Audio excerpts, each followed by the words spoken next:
In orthopaedics. ఉదయం లేవగానే చాలామంది మెడ నొప్పి అని, కీళ్ళ నొప్పి అని కంప్లైంట్ చేస్తూ ఉంటారు. మెడ నొప్పి అనేది మనం యూజువల్గా ఒక ఏజ్ ప్రాసెస్ 30 to 40 ఏజ్ దాటిన తర్వాత యూజువల్గా ఇట్లాంటి కంప్లైంట్స్ మనం చూస్తుంటాం.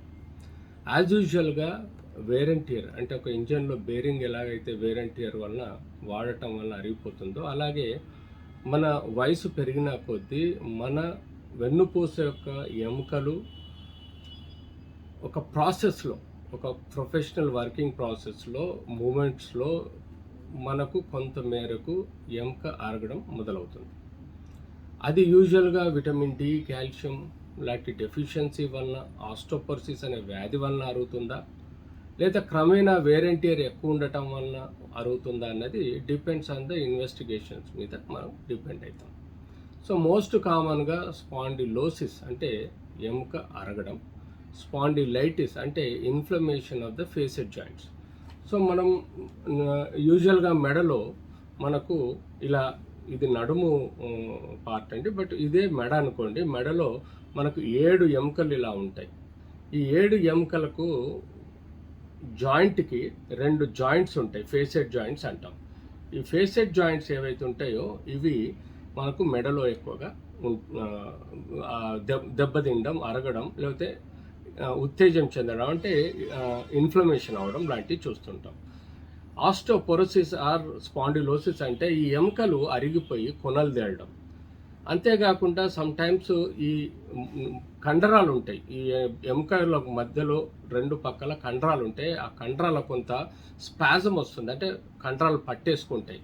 అది కొన్ని యాక్టివిటీస్ వలన అవ్వచ్చు, లేకపోతే కొంత పడుకునే పద్ధతులను బట్టి కూడా మనకు కండరాలు స్పాజమ్స్ పోతాయి. సో పారాస్పైనల్ మజిల్ స్పాజమ్ అంటాం.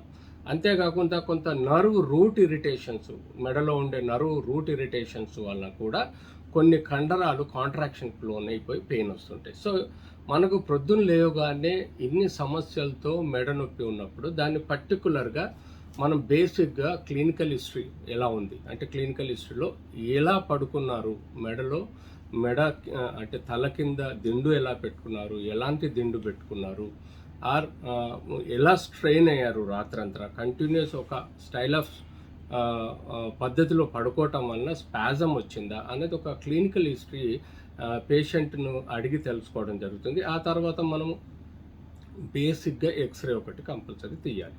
సో ఎక్స్రేలో మనకు కొంత స్పైన్ కర్వేచర్ అనేది ఉంటుంది. అంటే ఎంత స్ట్రైట్ బోన్ అయినా కూడా దాని యొక్క అనాటమికల్ కర్వేచర్ కొంచెం ఉంటుంది. సో యూజువల్గా నార్మల్ కర్వేచర్ ఉంటే దాన్ని నార్మల్గా భావించడం జరుగుతుంది. అదే బ్యాంబూ స్టిక్ లాగా స్ట్రైట్గా అయితే అది మజిల్ స్పాజం అనుకోవచ్చు, లేదంటే ఏదైనా నరాల స్టిమ్యులేషన్ కానీ ఒత్తిడికి లోనై ఉండొచ్చు. సో ఎక్స్రేలో మనం స్పైన్ స్ట్రైట్గా ఉందా, లేకపోతే కొంచెం నార్మల్గా క్రాస్లో ఉందా చూడాలి. రెండోది ఏపీ వ్యూలో ఎటైనా లాటరల్ కుడి సైడ్ కానీ ఎడమ సైడ్ కానీ ఆ యొక్క స్పైన్ జరిగిందా అంటే ఆ మజిల్ స్పాజంలో ఏ కారణం ఏంటనేది తెలుసుకోవాలి. అంతేకాకుండా ఎముక అరిగినట్టు, కొనలు తేలినట్టు ఉందా అంటే అది స్పాండిలోసిస్. అంతేకాకుండా వెనకాల ఉన్న ఫేసెడ్ జాయింట్స్లో కొంత ఫేసెడ్ జాయింట్స్ అరగడం కానీ, ఫేసెడ్ జాయింట్లో ఇన్ఫ్లమేషన్ అని అంటే ఒక బ్యాక్టీరియా కానీ, లేకపోతే some sort of viral infections వలన కానీ మనకు ఆ జాయింట్ దెబ్బతినడం, జాయింట్ అరగడం, జాయింట్ ఇన్ఫ్లమేషన్ కావడం కారణం అవుతుంది. ఇలా మనం ఎక్స్రేలో చూసుకొని వీలైతే ఇంకా స్పెసిఫిక్గా సిటీ స్కాన్, ఎంఆర్ఐ చేస్తే మనకు టిపికల్గా కారణాలు తెలుస్తాయి.